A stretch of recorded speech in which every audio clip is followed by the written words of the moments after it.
All right, we're live. Okay.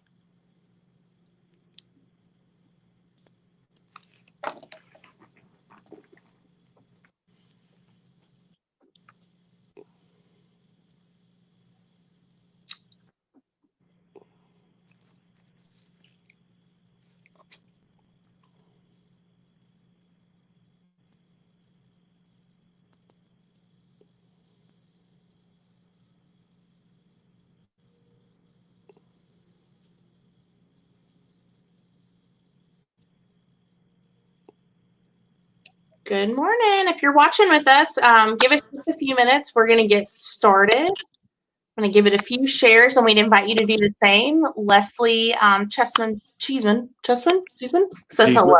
Cheeseman. Mm-hmm.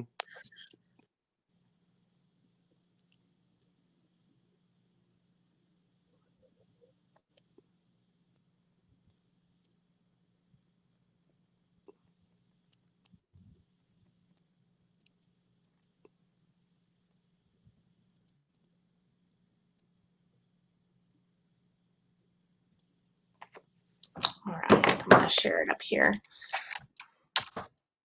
You know, Terrell, before we get started, I saw something exciting, and we shared it on social media last night. It was something new kind of opening up in your neck of the woods. I don't know if you saw it, but Black Press Coffee is opening a third location over there on Long Hollow.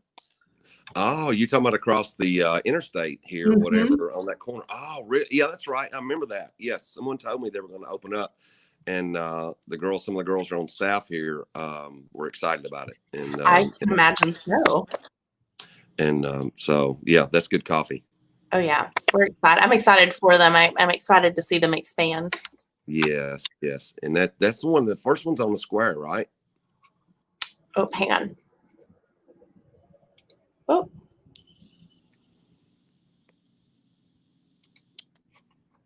Let's see. I'm sharing it one place.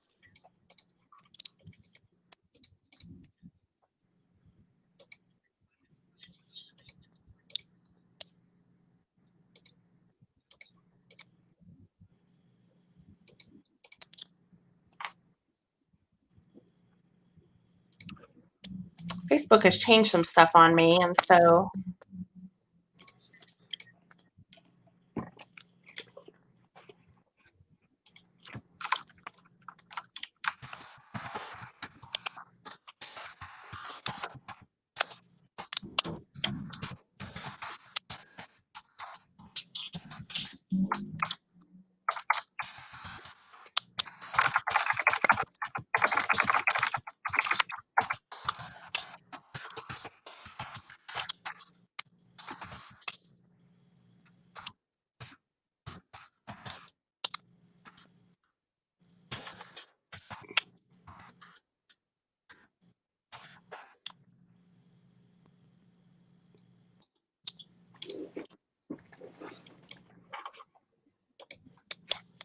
all right, I'm going to give it one more share.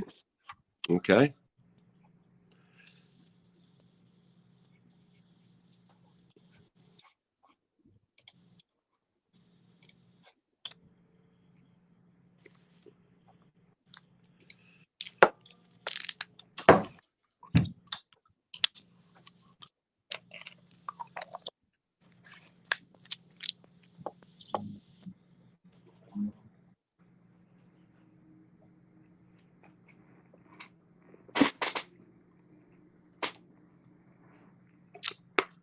All right. Thanks for tuning in. We're going to get started in just a minute. I'm sharing it one more place. And we'd invite you to say hello in the comments below to let us know you're watching with us. That's the only way we know you're here. And we'd love for you to share it as well to let others know that they should watch along.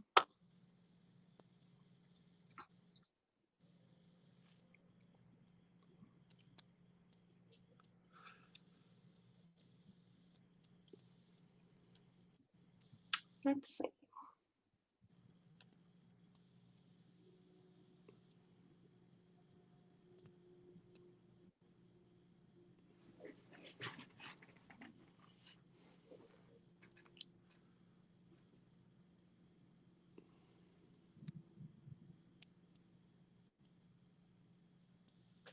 All right, we've given it some shares. We've got some folks on here with us. Good morning, everybody, and thank you for joining us on the C Show. I'm Kim Baker with the Gallatin Chamber of Commerce, and we have been bringing you the C Show for several weeks now. The Chamber exists to support, educate, and engage our member businesses and the Gallatin community, and that is why we felt the need to bring you the C Show at the turn of all of this several weeks ago to keep everybody connected. We've been bringing on special guests, and today my special guest is a good friend of the Chambers, a good friend of our community, a good friend of mine, Pastor Terrell Somerville with Freedom Church. Welcome. Thank you, Kim. Glad to be here. Yes, glad to have you. Yes. I wanted to go ahead and get started. We know, there's been a lot of things that have closed and a lot of things that are starting to reopen. And the church is not alone in that. But, I don't think the church was ever really closed, but I guess maybe the building was. But let's talk a little bit about that and what it looked like for the faith-based organizations during this time. And then in particular, what Freedom Church has been doing. Well, I mean, we were fortunate prior to COVID. Our last Sunday that we were on campus here, as far as the last time we had service, was Sunday, March 15th. We had already been very proactive about having online presence, and so it wasn't anything new to us. But with that being said, piggybacking off of that as well. The online giving as part of people wanting to be able to give and things like that. We had that set up as well.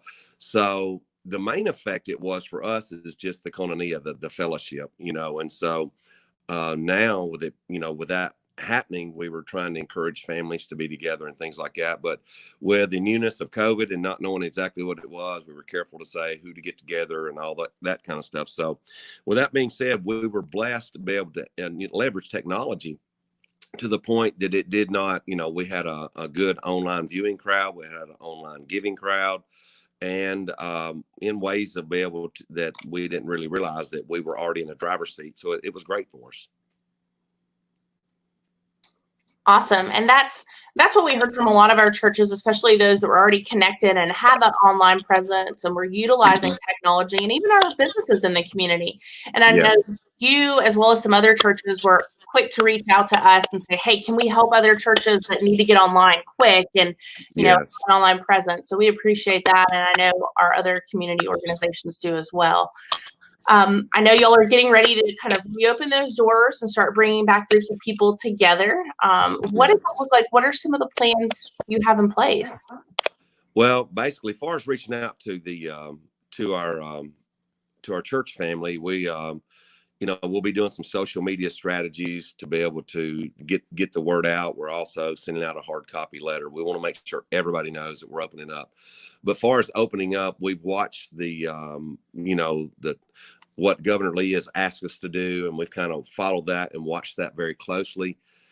And so with that being said, some things that we're doing, the biggest issue that most pastors had across the country, especially churches our size and larger, is children's ministry, and concerned about, if COVID was going to affect them and anything. And of course, we're so thankful that they are the least targeted with this virus. So that is the least of our worries with them, because it has not affected children very much so. And of course, if it has one life, it's too many. But with that being said, so far as the entire church, we're having ServPro Certify Clean our entire campus. That's one thing we're doing. Because we sent out a Survey Monkey, and we sent out a survey, and we asked people a myriad of different questions, how they feel about coming back. And that was one concern they had, is the cleanliness of the campus. So we're having ServPro come in to get us certified deep cleaned. And then when it comes to masks, there's people on both sides of the argument there. There's people that can't hardly breathe with them on. There are issues with masks, and there's other people that, so we're not going to fight this battle with that. We welcome masks, but we don't require them when we open up on June 14th. We also will have brand new masks available for anybody that wants to wear them as well. But also, of course, we're going to have the hand sanitizer we did prior to COVID. That will be everywhere. Auditorium seating, our auditorium is large enough that we don't have to worry about people necessarily sitting real close to each other. So we're gonna space out the seating accordingly, of course. But also the big thing about it is if you do multiple services is deep cleaning in between, kind of cleaning things up, have it where you can turn your services over and be able to clean, especially bathroom areas and things like that. As far as people coming in, the doors will be opened by volunteers, so they don't have to touch anything like that. But as far as the kids ministry, we're going to resume kids ministry, and there is intensive cleaning procedures that they're doing there on and during and in between the services. And so, but the biggest issue that we see, and I think we know this, Kim, is that what I've looked at the stats in Tennessee's Department of Health is that about 85% of the people that have succumbed to COVID has been 61 and up, and the stats are even worse when it goes to 70 years old and up. So as we get older, our health just declines. That's part of it. I heard one person say that we're like a car. We're made to wear out. So, but anyway, with that being older on that, anyone that are vulnerable anyway with their health or have pre-existing conditions, or we let them know that that we're going to let them make that choice, but we do have the online presence if they want to wait a little longer and feel safe. I like that. I think that's I think that's a good rule of thumb. A lot of that, really leaving it to some of them to make those choices, and still continuing on with really that hybrid model that y'all did before this, but have probably learned how to do even better during this time. Yes. And I'll make mention too, there's kid ministry volunteers, because I think a lot of people they forget that. I was one for about a decade. Those are the unsung heroes, and the things they do to keep those kids safe and keep those classrooms clean and organized already. I can't even imagine going back into a time like this where they're really having to stay more on top of it, and kudos to them. And I know you've got a great team there. So yes. Well, something else we're going to do with that, we're going to have a volunteer rally prior to the 14th to get everybody in here so we can be sure to answer the questions, be sure that we lay out what we're going to do, how we're going to do it, because even as a volunteer, they can have their own preconceived ideas of what we should do and not do. They can be alarmed by that. They can have their fear and all those kind of things. And we just want to put their fears or any questions to rest, that what we're doing and how we're doing it. So that's something we're going to do as well. We're bringing all the volunteers together prior to that. I think that's great advice too. I think that's great advice for any church or any business, is just staying in front of this and communication being key. It always should have been key, but now even more than ever, just everybody understanding your processes, your procedures, why you're doing it that way and why you're not doing it other ways. Right. Keeping everybody informed. Yes. Yeah, go ahead. What were you going to say? No, I was just going to say, there's a lot of ideologies out there about how you should do it and not do it. But the grandest thing we got from our Survey Monkey, when we sent it out and we did the survey and asked them questions, as high as 85% of our people are wanting to come back with no concerns. So I thought that was very interesting.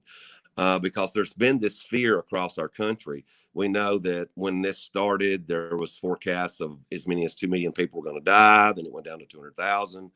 And now, it's around 100,000 for the U.S. And of course, thank God it wasn't near what it was. So I don't think people are as fearful as they were. And I think those that are, they may stay away a little longer till summertime really hits this, and hopefully it dissipates, is our prayer. And one study over in Italy, one doctor did one study that I just read about and said that the virus is actually dissipating and losing its strength. So that's a good thing. That is good to hear those reports. Let's talk a little bit about Freedom Church. I'm sure we've got some folks watching that are members and are actively involved in the church. But I'm sure we've got some folks watching that maybe don't even know where you are. So tell us that. Right. Tell us a little bit about kind of what y'all do there. And then also, if y'all are kicking back off in person with a new series or a new session, tell us what that's like. Well, we are at the 1010 Freedom Church Road. We're at the corner of 386 here, Vietnam Veterans, and Greenleaf Boulevard. I'm the lead and founding pastor. We have just celebrated March 3rd, 18 years. And so that was a blessing there.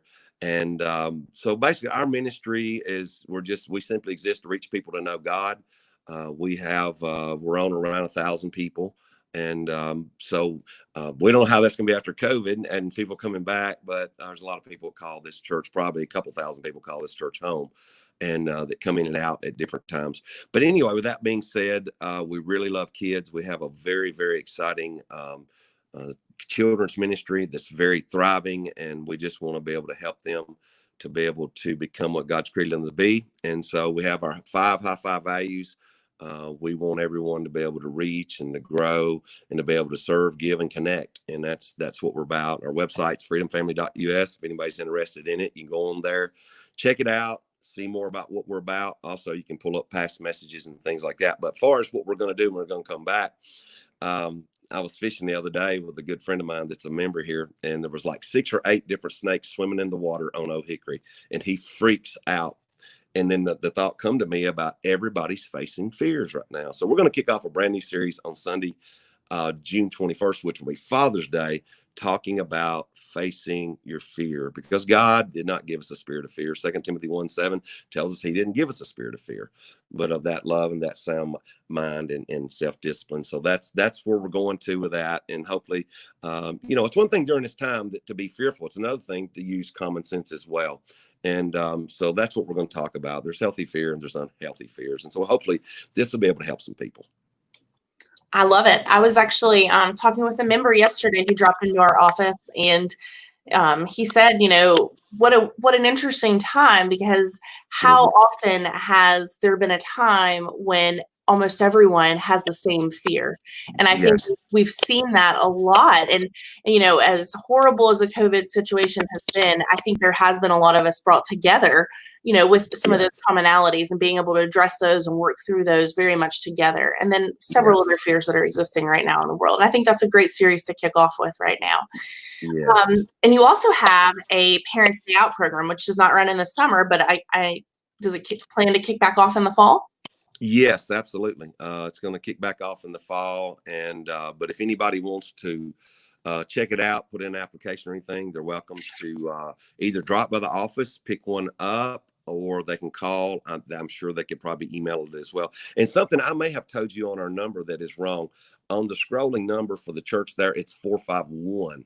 I may have said 452, Kim. I'm not sure. I might have typed it wrong. Yeah, but no, that's okay. That'll why if anybody got any questions or anything. But no, and I do know there's a waiting list on that for some of the ages, because we have really expanded in this. It has taken off, and Jennifer Webb is an amazing leader of that. She does a great job, got a great teacher team. And so, but if anyone's interested in the Parents Day Out program, just give us a call or drop by and get an application and go from there. It'd be great. Love to be able to, invest in the children in our community. And their program is a 2-day-a-week program, correct? Yes, okay. It is. I don't know if I've ever Wednesdays and Fridays. Have I ever told you the story? My daughter, Anlin, went there. It was the first place she went for childcare that wasn't a grandmother. Yeah. And Anlin was really clingy, as a lot of them are at that age. And every day I'd drop her off, she'd cry. Sometimes I'd go in my car and I'd cry in the parking lot. And I'd read, and I knew from teaching children's ministry like a long time ago, I knew that this could be like a 3 to 4 week thing. And then we'd make a turn. And so every day I'd drop her off and she'd cry. And then I'd kind of cry. And so then about week 4, it was like clockwork. I picked her up one day, and they said, she didn't cry today. And I said, oh, that's great. Then a few weeks later, I picked her up and they handed her to me, and they said, she got down on the floor and played with other children today. And I said, oh, okay, what had she been doing? And they said, well, she'd been sitting with us. We'd been holding her. I said, well, what about when she slept? And they said, we held her while she slept. Oh. And after that day, I started taking them different things. I just was like, here's coffee, or here's that. I just couldn't, that to me, to find somebody that loves your child like that. And they were holding my baby all day. I just thought that was really special. I don't know if I've ever told you that. No, that's awesome. I think we touched on it, but I didn't have the details. That's awesome. I'm so glad to hear that. No, they love kids, and they love serving the kids and planting some great seeds of God in their life, and giving the moms and dads breaks. I think it's from 9 to 2 Mhm. Wednesdays and Fridays, and it gives them a good break, and also gives them that acclimation, like you said, and be around other children and building their social skills, and also being able to teach them about God and just a myriad of things. It's really, really good for them. Absolutely, and it shows that they love God and they love what they do. Right. Um, let's talk real quick. I've asked most of my guests this at the end, kind of just to wrap it up. And I know that everybody's life has been a little different over the past few Mhm. months, but I've wondered, especially you and your role and as a leader in our community, what have you done personally to just remain a sense of normalcy and just kind of keep your head on and just keep going and remain positive during this time? Well, for me, I'm very much an extrovert, and I will confess, I guess here live, that I really didn't do anything any different far as going, because my philosophy on this is that I do know that they talked about stay-at-home shelter, and I respected that. I respect our leaders. Romans 13 tells us to respect our authorities. But what I did do was I stayed outside a lot, and I went fishing a lot, and I did that a lot. I go to the lake and whatever, and of course they never told us we couldn't. I had to, because I'm a busybody, but also I did a lot of things around the house. As far as church, we pretty well asked the staff. I think we're around 15 or so on the staff, 17, whatever, however many's here. We just, the ones that had to be here, we had them to be here. We didn't, we gave them some guidelines of what we wanted to do during the time. But we just basically, it really upped the game as far as our production team to produce what we were doing. We started doing some midweek things and things like that. But for me personally, about 3 weeks or 4 weeks into it, I had a meltdown at the end of one of the messages. And because when you're, it's one thing to bring live video and do live, Facebook Live when you're doing your service and you got a crowd. But when you're preaching to an empty auditorium, and when I say meltdown, I just, after at the end of one of the messages, and it was amen kind of thing, I just broke down and cried because I miss the people so much. And so that was tough. And then they brought some big stuffed animals in and set them in the seats so I would have somebody. So anyway, but far as myself personally, and I stayed outside a lot. We done a lot of things around our house. I would go fishing. I would go turkey hunting, things like that. But we did distance as we were told to, and then I just thank God from the forecast from the beginning. It's nothing near what it could have been, and I thank God for that.